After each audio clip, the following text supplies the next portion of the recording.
One of the most unexplored and mysterious places on Earth is located in plain sight.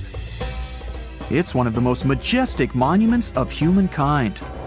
The wonder of the ancient world hides a secret that scientists and archaeologists still can't solve. This is the Great Sphinx of Giza in Egypt.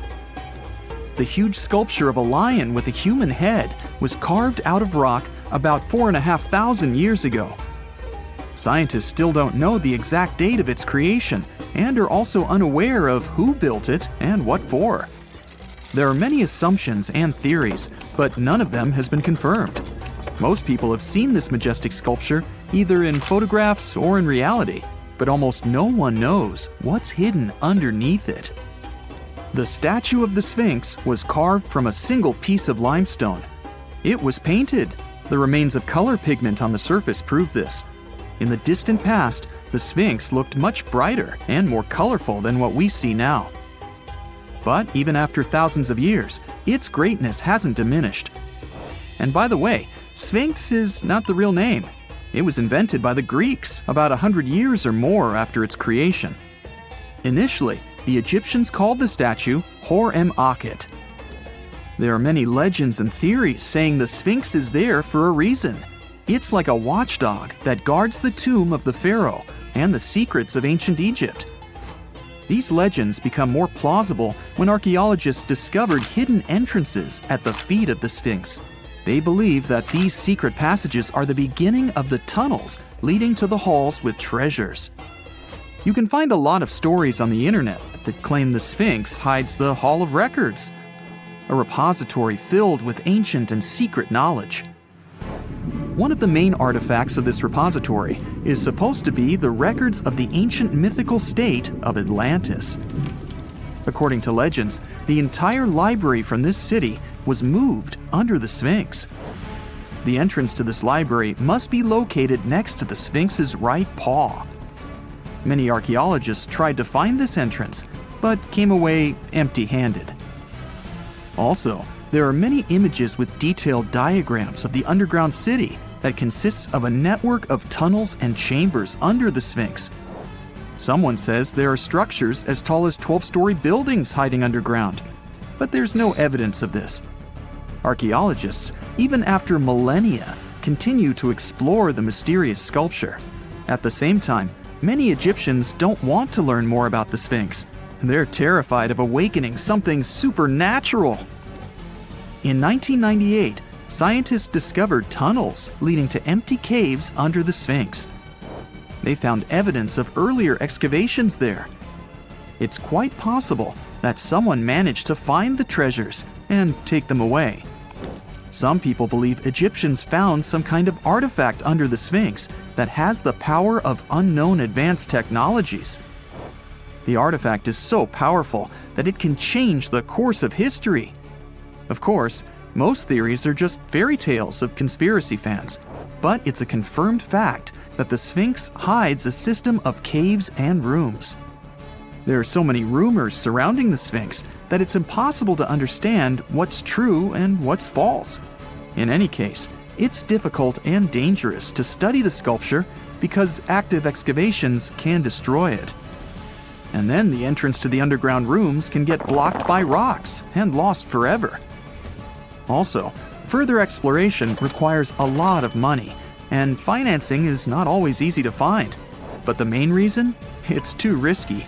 There's no guarantee that people will be able to get out of the underground labyrinths.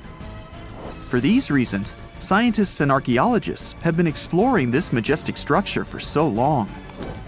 Another famous architectural monument with a secret is Mount Rushmore in South Dakota.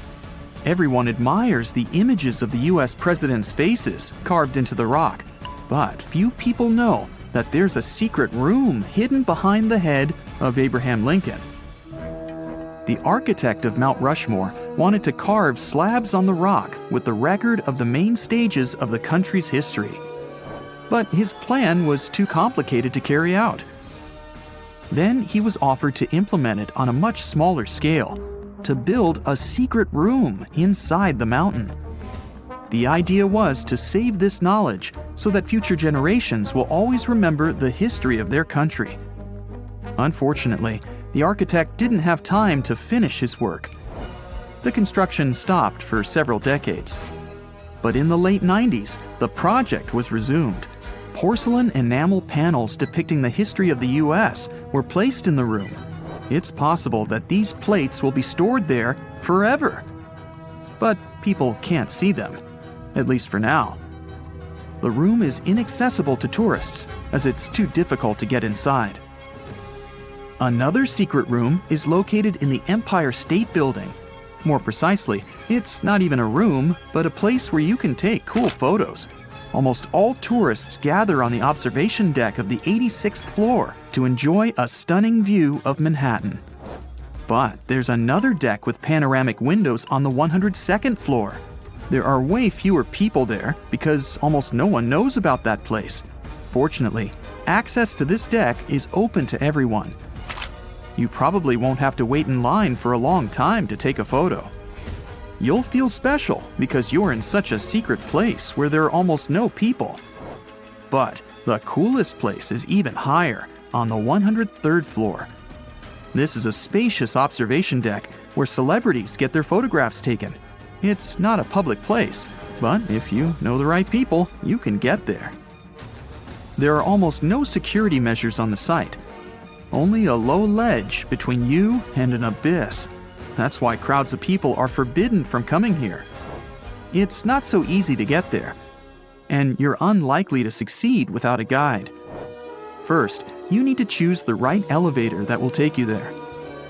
Then you'll go through several engineering rooms filled with pipes, electrical panels, and other technical stuff. The final part of your way is a set of stairs inside a tiny corridor. And here you are, at the top of New York. Now we're in Paris. See the Eiffel Tower? Inside it, there are restaurants and observation decks. But if you try hard, you can find a secret apartment. Now it's a museum, but it was built so that people could live in it. The architect of the tower, Gustav Eiffel, created this apartment in 1889 for himself. It's almost at the very top of the Eiffel Tower. Imagine what a beautiful view he observed every day. He was the first and only tenant. No one else could gain access to this place. When the architect passed away, the apartment remained empty for a long time. Only recently, they restored it and turned it into a museum. Inside, the epoch of the last century is recreated. They even put wax figures of Gustav Eiffel, his daughter, and the American inventor Thomas Edison inside the room. This place is filled with an endless stream of passengers, office workers running late, visitors from other cities, noise, and train whistles. At Grand Central Station in New York, among all these sounds, you can hear the sound of a ball hitting a racket, if you're in the right place. A real tennis court is hidden inside New York Central Station. It belongs to a tennis club that arranges corporate games for employees of many companies. The club was opened in the 60s. Now we're moving to London, Charing Cross Road. It isn't easy to find one secret place here. To do this, you need to look carefully at your feet. Do you see these sewer grates in the asphalt? Inside them, you can notice two signs with the name Little Compton Street. Yeah, there's another street right below you.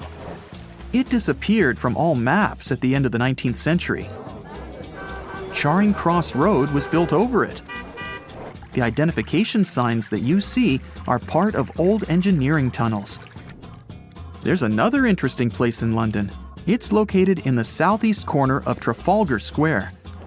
At first glance, it looks like a thick lamppost, but there are too many tourists walking around. You come closer and realize that one person can easily fit inside the post. The lamppost belongs not to an electrician, but to a police officer. Yeah, this is the smallest police station in the world. It was built in the 1930s and used as a watch post. Officers had to sit there one by one and watch Trafalgar Square. That always attracted a lot of pickpockets and all kinds of other criminals. It's 1898, and you're taking part in excavations in Saqqara. This place, not far away from Cairo, is full of ancient tombs and pyramids. You're in your Indiana Jones mood and hope to find something really phenomenal to become famous. Gold, manuscripts, treasure maps, mummies of famous pharaohs. Wait, a wooden bird? You're really disappointed as it looks like a regular toy. An old one, but still. Little do you know that years later, someone would propose that your bird was actually an ancient monoplane. So the artifact, nicknamed the Saqqara Bird, is made of a sycamore tree. The birdie has a wingspan of just 7 inches and weighs around 40 grams. A perfect original souvenir from Egypt, I would say. It's over 2,000 years old and looks pretty plain, without any carvings of feathers or other intricate ornaments. It has a beak and eyes though, which makes our find look like a hawk, the emblem of the deity Horus. Its tail is rather unusual as it's squared, looks weirdly upright, and it seems like the sunken part of it was the place for a now missing piece. Humans love solving a good mystery, so there have been several attempts to explain the use of the birdie. First, quite simply, is that it was a ceremonial object. The second idea is that it was a toy for a child from some well-off family. It could have been some sort of boomerang, which was a popular concept in ancient Egypt. Then there was a theory that the bird had been used as a weather vane, but this one has been debunked as the figure doesn't have any holes or markings, except for the one made at the museum in Cairo to fix the exhibit on a stick. So there was no way to hang it in the past. Almost a century after the bird was found, Egyptologist Dr. Khalil Masiha proposed a new theory that it could have been a model of a monoplane. He believed the bird was missing a horizontal tailplane. Otherwise, it had its wings set at a right angle, similar to that of modern planes. It could have worked to generate the aerodynamic lift necessary for flights. Dr. Masiha also claimed that it was common at that time to place miniature models of technological inventions in tombs. So, did the ancient Egyptians really invent the plane in 200 BCE? That would make the Wright brothers, who are considered the inventors of aviation, really upset. They made one of their first flights only in 1903.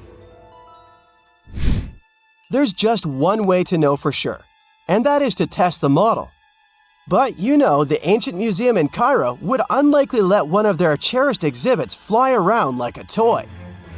That's why glider designer Martin Gregory built a similar model, this time of balsa wood, and concluded that even with the missing tailplane, the plane wasn't much of a flyer. Case solved? Not really. This didn't sound convincing enough to the History Channel, so they invited an aerodynamics expert to build another replica of the bird. He tested it in weather conditions similar to those in Egypt and was impressed with the little plane's abilities. So, if they did invent the prototype of a plane back in the times of pharaohs, it would be a good example of an oupart. That's an out-of-place artifact, an object that's way ahead of its time in terms of technology or history. And the Saqqara Bird isn't the only example of such a revolutionary concept. In 1901, a group of divers retrieved the Antikythera mechanism from an underwater shipwreck near the Greek island of Antikythera. It's been dubbed the world's first analog computer, and it's currently dated around 100 BCE. The bronze mechanism could tell the position of the sun, moon, planets, and stars, as well as the lunar phase, the dates of upcoming solar eclipses, and even the speed at which the moon moves through the sky. No one's sure who used it and how or where it was made, but it's obvious that it's extremely precise and way too advanced for its time. The first flushing toilets in the world were invented in the middle of the 20th century. Just kidding. The ancient Minoans on the Mediterranean island of Crete and the Indus Valley civilization both came up with this brilliant invention at the same time, around 4,000 years ago. The plumbing and sanitation were so well done that no one managed to design anything better until 2,000 years later. One ancient Minoan lavatory was discovered at the Palace of Colossus. It looks like it had a wooden seat set over a tunnel that directed water from a rooftop reservoir to an underground sewer. Other varieties got water from jugs. Only the super rich people could afford all this glory. So if you wanted to shop for real estate back then, the flushing toilet would be a telltale sign you were in the rich neighborhood. Automated doors became a cool, seemingly new invention back in 1931. But the technology behind them is actually much older. Think the 1st century CE old. Mathematician and engineer Heron of Alexandria came up with a hydraulic system to open and close temple doors. To bring it into action, you need to light a fire to produce heat. There was a brass pot under the fire, half filled with water. The inventor connected the brass pot to containers that acted as weights. When the fire was burning, the water moved into the containers. They went down and pulled the ropes. It was nothing like a supermarket door that opens in front of you before you even have time to think. Heron's door took hours to open, and there was no way to stop the process. That's why they only opened the doors once a day before people entered the temple, to add some mysticism at the temple during ceremonies. Spooky. Looks like the first ever battery was invented in Baghdad around 2,000 years ago. A German archaeologist found this oval-shaped clay jar in 1938. Scientists are still not sure what purpose it served and who exactly invented it. There is a theory that it was used for electroplating objects with precious metals. When they filled it with a weak acid like vinegar, the battery produced around 1 volt of electricity. Another theory says it was a vessel for sacred scrolls. Would you like to buy contact lenses designed by Leonardo da Vinci himself? In 1508, he invented a glass lens with a funnel on one side. You were supposed to wear it with water inside to improve your vision. Sounds a bit uncomfortable, doesn't it? So, around a century later, French scientist René Descartes decided to improve the idea and make the cornea contact the future lenses. Contacts because they contact your eyes, get it? The glass tube with liquid did help improve vision, but blinking was sadly impossible. 2.5 centuries later, new technologies in the glass industry let scientists design contacts that would fit in the eye and even let the wearer blink. Thanks, guys! Still, those lenses were made of heavy blown glass and didn't let the eye breathe. About 50 years later, contacts became plastic. Lightweight, unbreakable, and scratch-resistant, but still covering the entire eye. And then, in 1948, an English optical technician accidentally sanded down a plastic lens and figured out they'd still be in place even if they covered only the cornea. Imagine you're living in 19th century London and need to send a message to New York. It would have taken about 10 days to get there by ship. So when delivery time went from days to hours in 1858, it was a true sensation. The first message was sent by Queen Victoria herself. It was all made possible thanks to the transatlantic telegraph cable, running under the ocean. Sadly, the new cool invention only lasted a few weeks. It took years to bring it back to life. When you hear the word mummy, you might get a chill down your spine. That's because most of us associate this word with those creepy characters we've seen in some scary movies. But in reality, mummies have helped us understand a lot about ancient civilizations, their rulers, and about how people used to deal with losing their loved ones. The people most famous worldwide for their mummies are the ancient Egyptians. They believed that some sort of existence after passing away was possible, if certain conditions were met. That's why they insisted on preserving the human body through the process of mummification and placing the mummy in a furnished tomb, kind of like giving it a fully functioning apartment of its own. Why did they believe in this? Well, because they were deeply connected to their natural environment for the most part. They saw the natural cycles around them, like how the sun rose every day, followed by the moon, or how new life was always sprouting from plants, even after they had wilted away. They also believed that the powerful spirit Osiris, who represented the cycle of passing away and resurrection, played a role in this process. To prepare for the afterlife, the ancient Egyptians followed certain rituals, like mummification, which involved using materials like honey, resins, and incense to preserve the body. There's no other mummy more popular than that of King Tut. He was a young pharaoh who ruled over 3,000 years ago in Egypt. The problem with discovering ancient royal tombs is that most of such burial sites were previously robbed.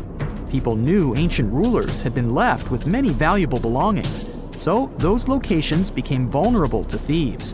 When King Tut's tomb was opened in 1922, people were excited because it had not been robbed, like many other previously discovered royal tombs. That's how well hidden it was. Inside, his mummy was encapsulated in a total of 3 coffins, including one made of gold.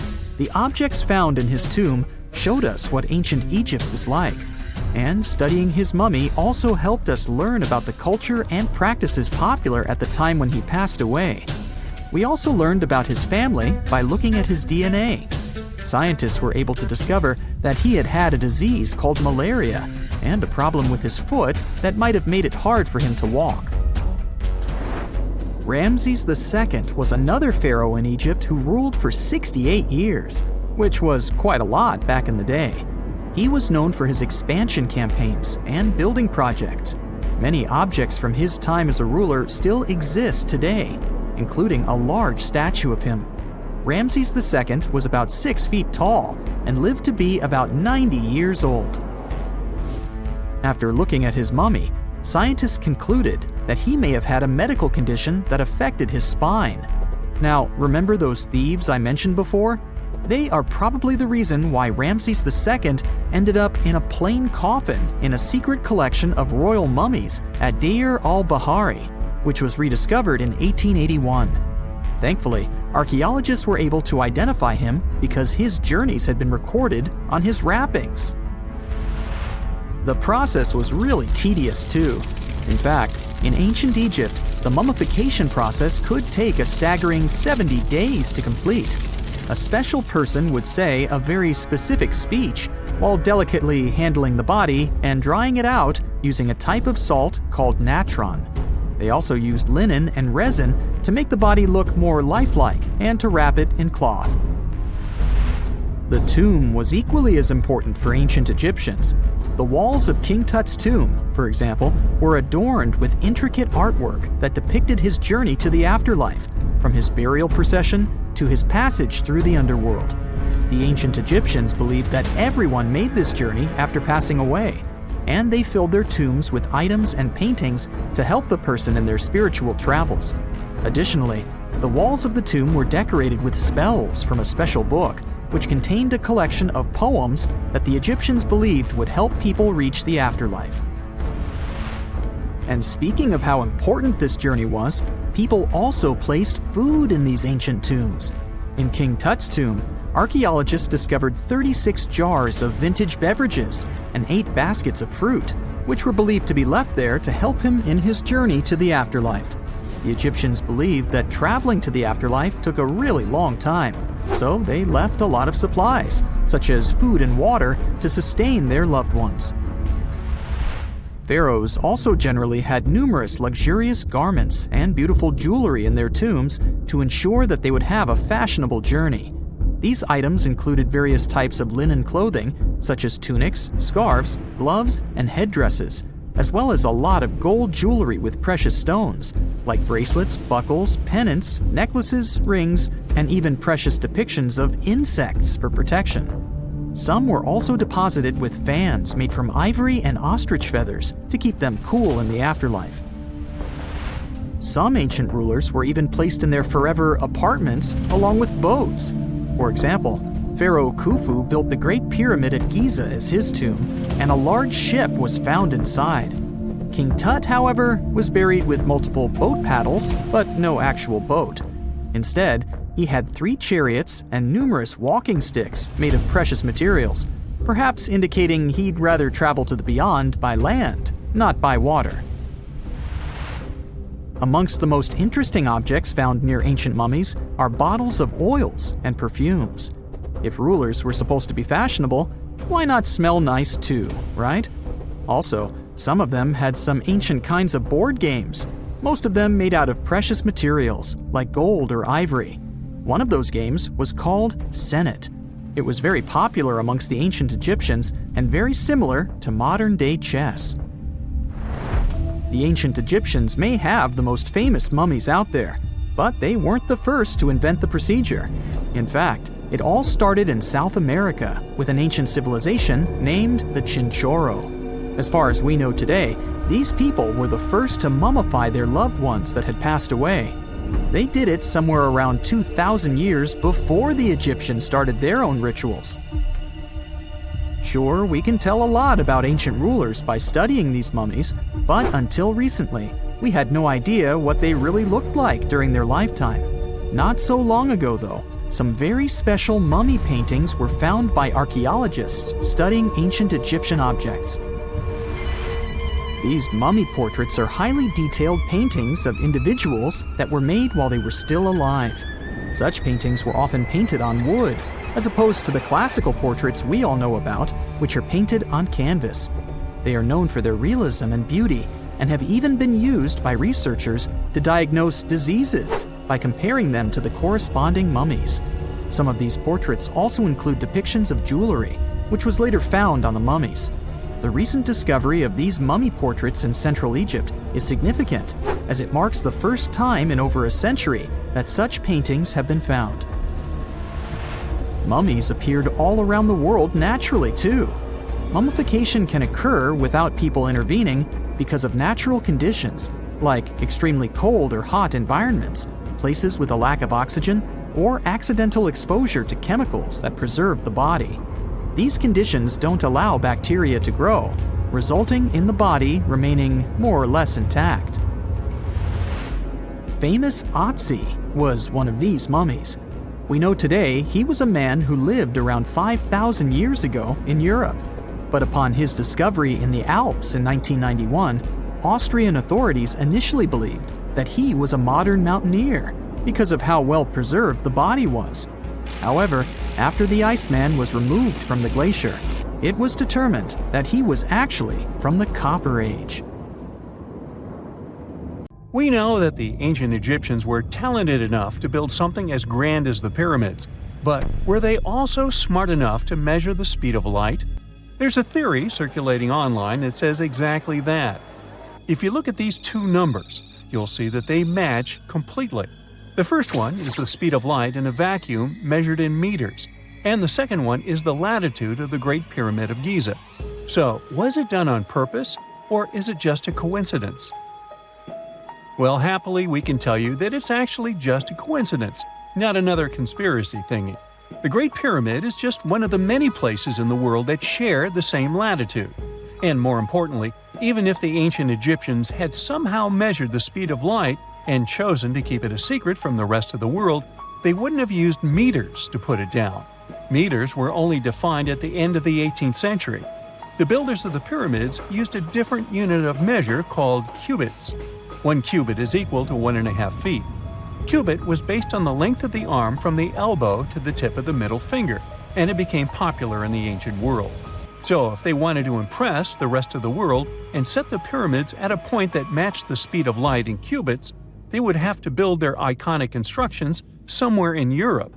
And then the Danish astronomer who first measured the speed of light in 1676 would have been really upset to know that someone had done it centuries before him. So, although they were ahead of their time in many aspects, the ancient Egyptians never measured the speed of light or used longitude and latitude to map their locations. The base of the Great Pyramid of Giza might seem like a perfect square, but it's actually an 8-sided structure, not 4-sided. Each of its 4 sides has a subtle concave indentation that splits it evenly from base to tip. The official version is that a British pilot was the first to notice it in 1940 while flying over the pyramid. He took a photograph that showed shadows highlighting these indentations. Some people think these lines are only visible from above, and can best be seen at dawn and dusk during the spring and autumn equinoxes. This has led to a freaky theory that the ancient Egyptians might have designed the pyramids to communicate with something looking at them from above. Now, the Great Pyramid is one of only 3 pyramids that used to have a swivel door. It weighed around 20 tons, but they could still easily open it from the inside. Its precise fit made it nearly invisible from the outside, with no visible latch or handle. There were only slight variations in the exterior stone that gave out an opening. The other 2 pyramids with similar doors belonged to Khufu's father and grandfather. The Great Pyramid also has a hidden void at least 100 feet long that was only found in 2017. We still don't know what lies within the space, what purpose it served, or if it is the only space of its kind. Researchers used the same tech to see through cathedral walls, Mayan pyramids, and even volcanoes. It depends on a natural shower of subatomic particles called muons. They pass more easily through empty space than through solid materials. So if they arrange multiple muon detectors around a structure, scientists can map out its solid and empty areas. A team of scientists placed muon detectors inside the Great Pyramid and allowed them to gather data for months. Scientists have analyzed samples of the mortar used to build the pyramids many times. Although we know its composition, modern technology still can't replicate it. The mortar is mostly made from processed gypsum, but it wasn't used like the cement we use for bricks today. Instead, they used it to support the joints between the massive stones as they were set in place. The estimated amount they needed to construct the Great Pyramid was around 500,000 tons of mortar. The gypsum mortar is stronger than the stones themselves and has held up for thousands of years. Now, all 4 sides of the Great Pyramid are aligned with the cardinal points – north, south, east, and west. According to geologist and engineer Glenn Dash, the alignment is accurate to within 4 minutes of arc, or 1/15th of a degree. The architects managed to achieve this without modern tools like drones, blueprints, or computers. Many researchers try to explain this construction miracle. Maybe they used the pole star or the sun's shadow. Dash recently proposed a new, simpler idea. The Egyptians might have used the autumnal equinox to align the pyramids. It happens twice a year when the Earth's equator passes through the center of the sun's disk, making day and night nearly equal in length. To test his theory, Dash conducted an experiment on the 22nd of September 2016, the first day of the fall equinox. He used a special rod the Egyptians had to cast a shadow and tracked its tip at regular intervals, forming a smooth curve. By connecting 2 points of the curve with a taut string, he created an almost perfect east-west line. Dash noted that on the equinox, the shadow's tip runs in a straight line, nearly perfectly east-west, and with a slight counterclockwise error. There's a similar error in the pyramids. Although his experiment was conducted in Connecticut, Dash believes that the same method would work in Egypt. All the ancient Egyptians needed was a clear, sunny day. They could determine the fall equinox by counting 91 days from the summer solstice. But they left us few clues, and no engineering documents or architectural plans have been found that explain their methods. So they might have mapped shadows, but it's not definite. Now, scientists have long wondered how heavy stone blocks were carried to the pyramid sites, and they might finally have an answer. A research team from the University of North Carolina, Wilmington, has discovered that 31 pyramids are likely to have been built along a long-lost ancient branch of the River Nile. It's now hidden under desert and farmland. For many years, archaeologists have thought that ancient Egyptians must have used a nearby waterway to transport materials, equipment, people, and whatever else they needed to build the pyramids on the river. But up until now, they weren't certain of the location, shape, size, or proximity of this waterway to the site of the pyramids. The group of researchers used radar satellite imagery, historical maps, geophysical surveys, and sediment coring to map the river branch. They believe it was buried by a major drought and sandstorms thousands of years ago. The team managed to go below the sand surface and get images of some hidden features thanks to radar technology. They found hidden rivers and ancient structures running at the foothills of where most of the ancient Egyptian pyramids lie. The discovery of this extinct river branch helps explain the high pyramid density between Giza and Licht. in what is now an inhospitable area of the Sahara Desert. Now, Egypt isn't the only country with the most pyramids in the world. The champion's title here goes to its southern neighbor, Sudan. It has between 200 and 255 pyramids, compared to Egypt's measly 138. They were built by members of the Kingdom of Kush, an ancient civilization that ruled the lands along the Nile River many years ago. They started erecting pyramids around 500 years after the Egyptians had stopped doing it. Their pyramids are much smaller than the Egyptian ones, but were built for the same purposes. Archaeologists are still working to find out how the pyramids in the Sudan were built, how long it took to complete them, and what happened to their society. You find yourself at a food fair in Iceland when you see it for the first time. Volcano bread. You eat a slice and oddly enough, it actually tastes good. Unsure of how this works, you check out the baking process. Is this kitchen really strange looking, or is it just me? The baking spot is in nature, specifically in a hot springs field. You better watch your steps so you don't get burned by the hot vapor jolting from the ground. Now, a local baker shares their traditional rye bread recipe with you. Rye flour, check. Yeast, check. You mix it all together and pour it into a metal pot. Next on the list is digging the hole where you'll place the pot to bake. You dig for about 16 inches until you can see the water bubbling from the ground. If you want to do it like a local, you'll use your finger to check the water temperature. Yikes, that's hot. Actually, the ground is heated by lava. Iceland is one of the most volcanic regions in the world, with over 30 active volcanoes at any one time. After you bury the bread in volcanic soil, you leave it there and wait 24 hours until it's ready. The next day, the bread is fully baked and super tasty. And the best part is, you just participated in an ancient Icelandic tradition. People have been doing this since at least the 1800s. Imagine it's your first day of work in a museum, and your assigned task is to clean the mask of Tutankhamun. You grab your cleaning utensils and then, oh no, this can't be happening. You just broke Tutankhamun's beard. I never wish this to happen to anyone, but this is actually a true story. Back in 2014, an employee at the Egyptian Museum knocked off the beard of Tutankhamun's mask and glued it back on, hoping no one would notice. This mask was discovered in 1922 and is considered one of the 10 symbols of our human civilization. Oh, and the best part of this story? It took historians until 2016 to discover the poor glue job. So, if you visited the museum between 2004 and 2016, maybe you saw the glued beard. If I say Sahara, what comes to mind? An infinite desert landscape, right? Well, according to scientists, the Sahara isn't always a desert. From time to time, it becomes green. But you probably won't be seeing this in your lifetime. Every 10,000 years, the Sahara lives through a humid period, where the sand gives way to lush green vegetation and sparkling lakes. This happens due to a tilt in the Earth's axis, which affects different weather patterns around the globe. Can you imagine the Sphinx surrounded by rainforest? It's mind-blowing. And speaking of the Sahara, say you traveled back to 1800 BCE. If you timed it right, you might get to see the construction of the so-called Black Pyramid in the city of Dashur. These are not the famous Giza pyramids, but they serve the similar purpose of being a final resting place. In 1892, archaeologists excavating the area found an important part of the Black Pyramid that was lost for centuries.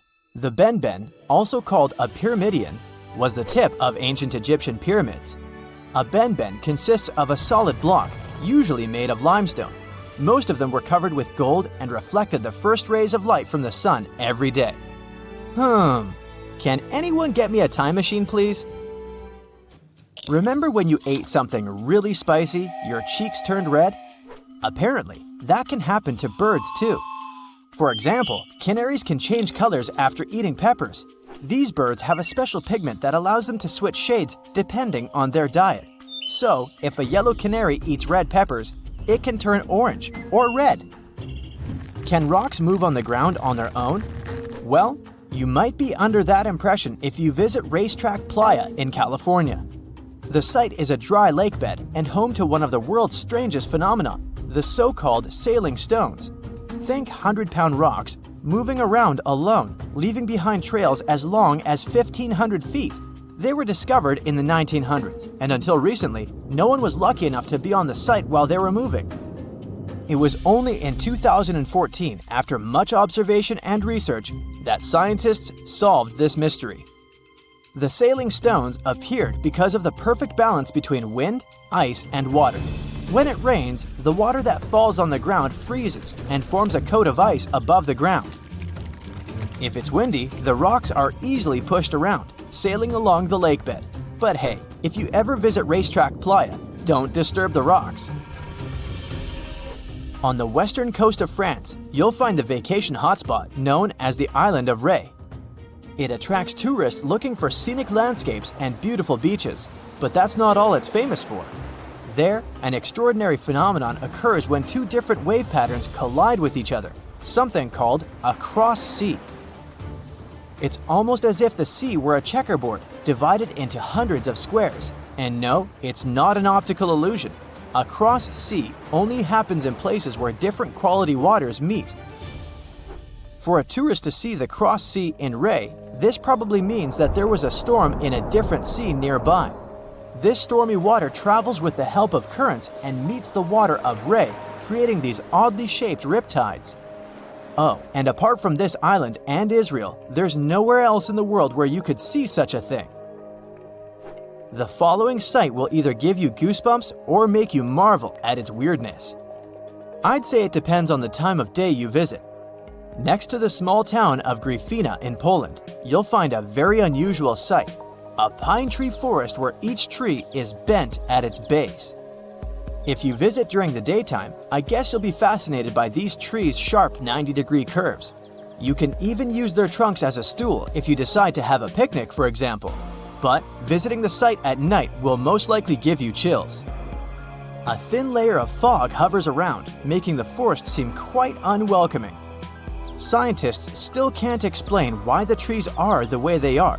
So, are you a daytime or nighttime visitor? You went for a hike and suddenly encountered a big cloud of fog. This may ruin your photo ops, but there's one thing you can hope for. Foggy days are the perfect conditions for a phenomenon called fog bow, otherwise known as a white rainbow. This happens because of numerous tiny water droplets that cause fog, smaller than 0.002 inches. So, instead of the multicolored bow, you get a transparent one, with red outer edges and a bluish inner edge. Now, say you're roaming in a little town in Europe, appreciating the century-old buildings and good summer weather. You feel hungry and decide to type into your Google Maps the name of that restaurant your friend recommended. Ah, it's only 10 minutes away by foot. You follow the blue dot on your GPS and arrive at your destination, quick and easy. We all love this free piece of technology, don't we? But what if I told you that the US spends over $2 million daily to maintain the satellites to make it work? Yep, that's the price. And to implement it, they spent over $12 billion US. Have you ever heard of something called a natural snowball? This could be proof that nature is really perfect. In 2016, the beaches of the Gulf of Ob in northwest Siberia were filled with rows of giant snowballs. Think balls measuring up to 3 feet across. This rare, yet beautiful natural phenomenon happens when small pieces of ice are rolled by strong winds and water. The further they roll, the more ice they gather, and the more that ice is polished. They end up as giant, perfectly shaped snowballs. They look pretty amazing on their own, but it's quite a sight when hundreds of them are together. This summer, you finally decide to go on that once-in-a-lifetime round-the-world trip. The first stop of this exciting adventure is in Europe. You start your journey in Italy, the country of pasta and pizza and delicious gelato. Ah, there it is, the world-renowned Leaning Tower of Pisa. You buy your ticket and get inside the crooked monument. You're about to climb 251 slippery stairs, so watch your step and don't forget to breathe. The white marble stones are astounding, and from time to time, you peep outside to enjoy the view of the city. Congratulations, you've made it! You've reached the top of the bell tower and can take all the selfies you want.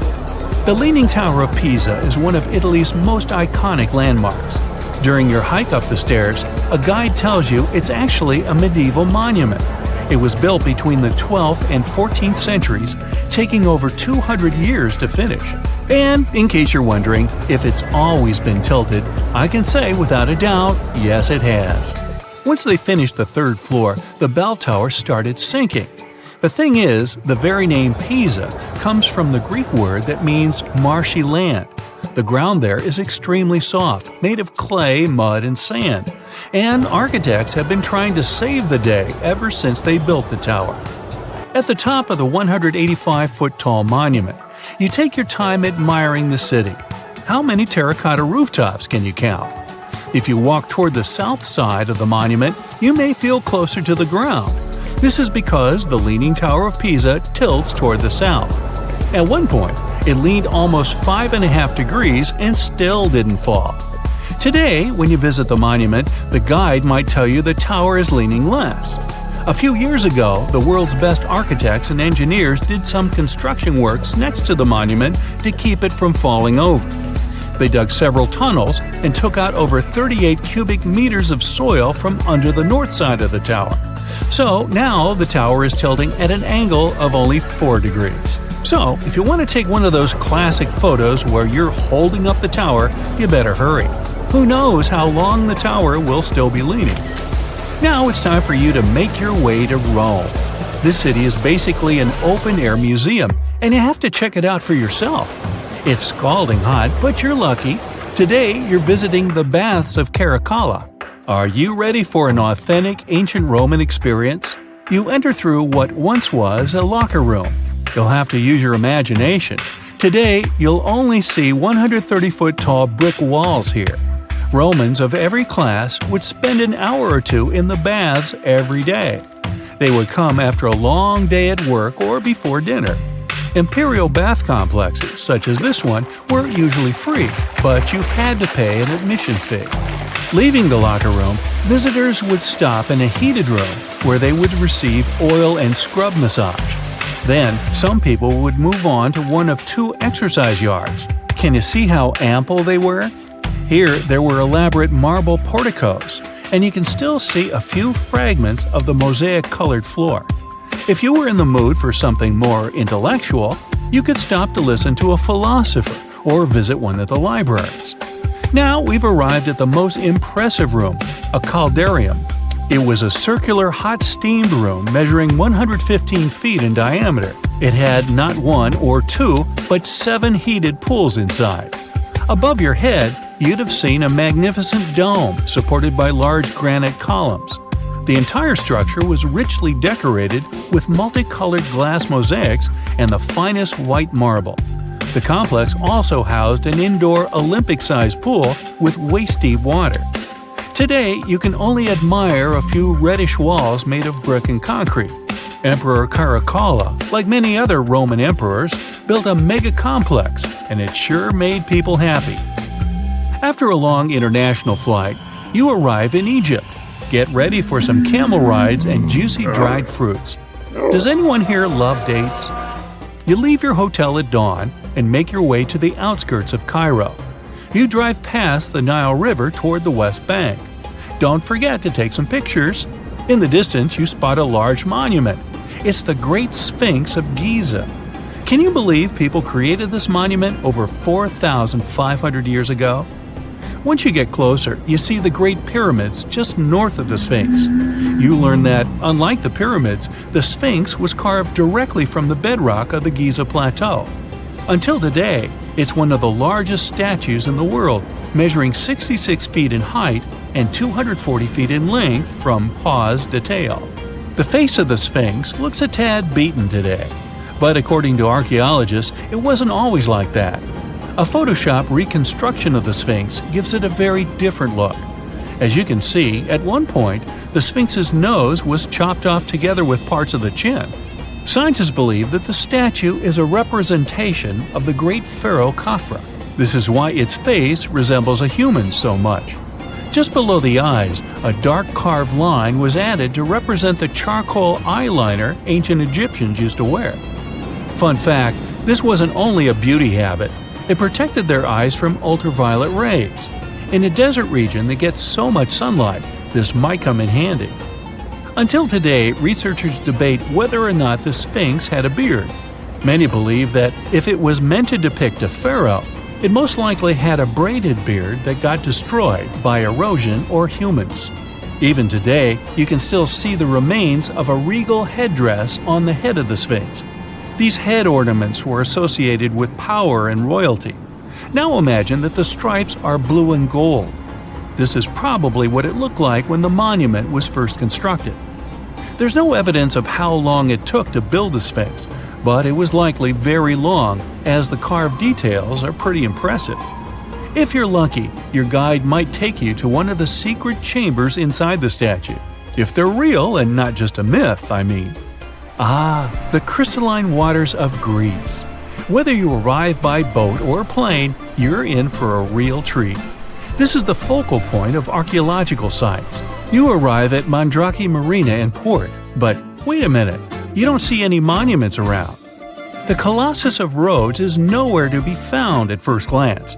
That's because it was destroyed long ago. Before tumbling down during a mighty earthquake, the great statue was considered one of the 7 wonders of the ancient world. If you saw the Colossus in a picture, you would probably mistake it for Lady Liberty. Well, that's actually not a coincidence.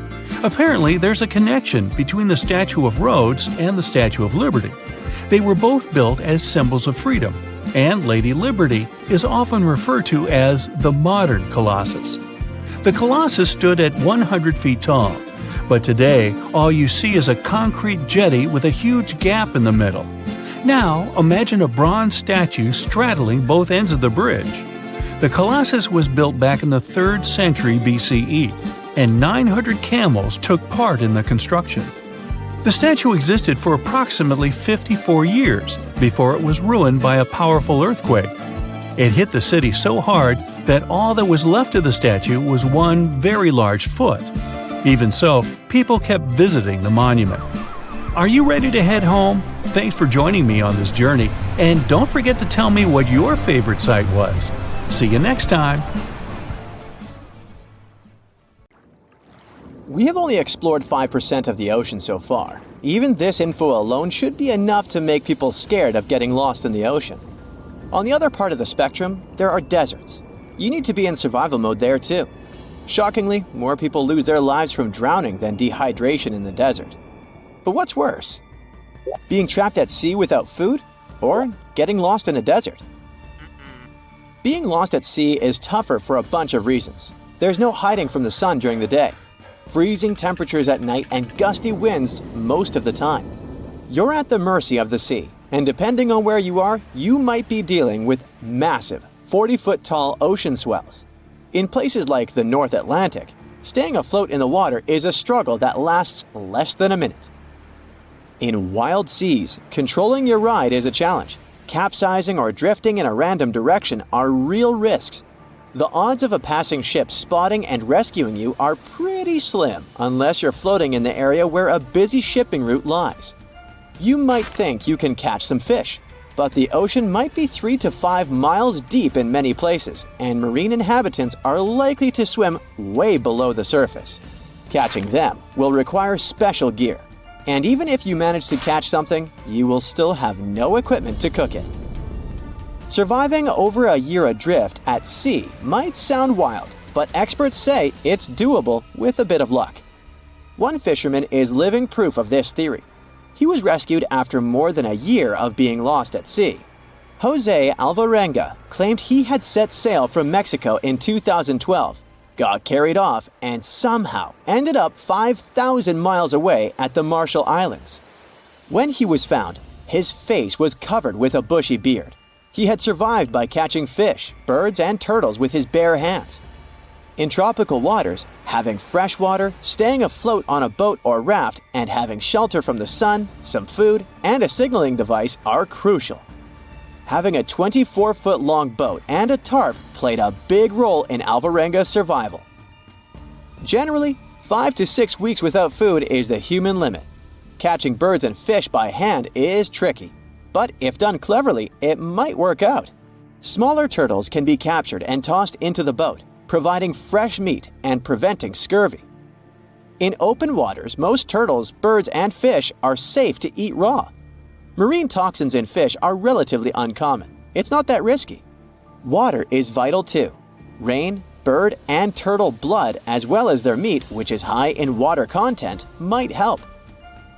In tropical environments, the main dangers are heat, solar radiation, dehydration, skin issues, and animal attacks. Alvarenga seem confused at times because sun exposure, dehydration, and vitamin deficiencies can affect mental state too. As for the desert, it seems to be easier to survive there. There are plants, lizards, and snakes you can munch on.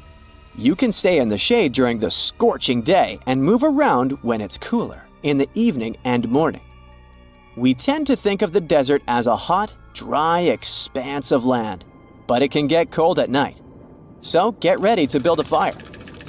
Starting a fire at night will keep you warm and make it easier for rescuers to spot you if you're lost. Sage and dry bushes make excellent fire starters, so do dry animal droppings. The key to surviving in the desert is conserving water. Focus on maintaining a normal body temperature and keeping your skin shaded from the sun. Find shelter in the shade that allows for a nice breeze. Avoid strolling around under the sun. Skip the drink cactus water myth. That might do more harm than good. The liquid inside cacti is toxic. Even if exhaustion tempts you to lie down, steer clear of the ground if you can. It can be 30 degrees hotter than the air temperature. If you have your car with you, take out the seats and put them on the ground in the shade. Try to figure out what can serve as a decent seat. Aim to keep at least 1.5 feet between you and the ground. Shedding clothes might seem like a good idea when the sun is blazing, but it's risky. Exposing your skin to the sun will lead to sunburn and speed up dehydration. Instead, cover up as much of your body as you can and stay away from direct sunlight. One of the major dangers in the desert is flash floods. Ditches, arroyos, and canyons can fill up with water quickly, catching you off guard. Remember, more people have lost their lives from drowning than dehydration in the desert. Stick to high ground and avoid areas that could spell disaster during a heavy downpour. In northern Africa, you can take part in the Marathon des Sables. It's a grueling run that's more than 6 times longer than a regular marathon, and it all happens in the heart of the desert. Mauro, an Italian police officer, decided to join the race in 1994. A sandstorm struck at a certain point along the route, leaving Mauro disoriented. Losing his sense of direction, he ran in the wrong direction. He covered several dozen miles before realizing the gravity of his situation. Eventually, he sought refuge in an abandoned shrine in the middle of nowhere. Survival mode kicked in. He summoned the strength for one last dash through the desert, hoping to find help. After being lost for a whole week, he finally stumbled upon an oasis with a little water puddle. But his throat and mouth were so swollen from dehydration that he couldn't swallow much of the water. He was just lying there next to the puddle, taking tiny sips throughout the day. The next morning, he managed to fill up his water container and kept on walking. Later, he spotted some fresh goat marks, and that got his attention. Along the trail, he found human footprints. It turned out to be a young girl who was taking care of the goats. When Mauro sprinted towards her, desperately asking for help, he freaked her out at first, but then he finally got rescued. And now let's talk about surviving on a deserted island. There, you have more chances than in the ocean or desert. You can boost your luck by following these steps. Look for freshwater sources, such as streams, waterfalls, or rain. If the place is dry, create a solar still by digging a hole, placing a container inside, and covering it with plastic. Collect rainwater and boil it before drinking. Avoid salt water from the ocean. The next step is to get food. Try to eat only familiar fruits like coconuts and bananas, and avoid unknown berries. Seaweed will also do you good. It's possible to prevent scurvy by munching on fresh citrus fruits like lemons and oranges. You can get protein from fish, mollusks, and small animals. Sharpen sticks to hunt for fish or birds. Be careful with bigger game and go for slower insects if needed. Cook shellfish thoroughly. Before eating unfamiliar fruits, rub them on your skin and lip to check for adverse reactions. Avoid fruits with a peach or almond smell, as they might be poisonous. Don't waste anything, even if you have extra. Store excess food and water and stick to a plan. I hope you'll never find yourself in this situation. Nelson Netty survived 5 days on a deserted island near Rio de Janeiro. He got caught in a wave while checking out the view from the rocks near Grumari Beach and ended up on Palmas Island. This 51-year-old gardener found a cave to sleep in on the first night and stumbled upon a tent and a blanket left by fishermen the next day. As the days went by, Mr. Netty got desperate and started drinking seawater. Finally, on Saturday, jet skiers spotted him waving his shirt, and they called the authorities. A helicopter came to the rescue, and that's how Mr. Netty got saved.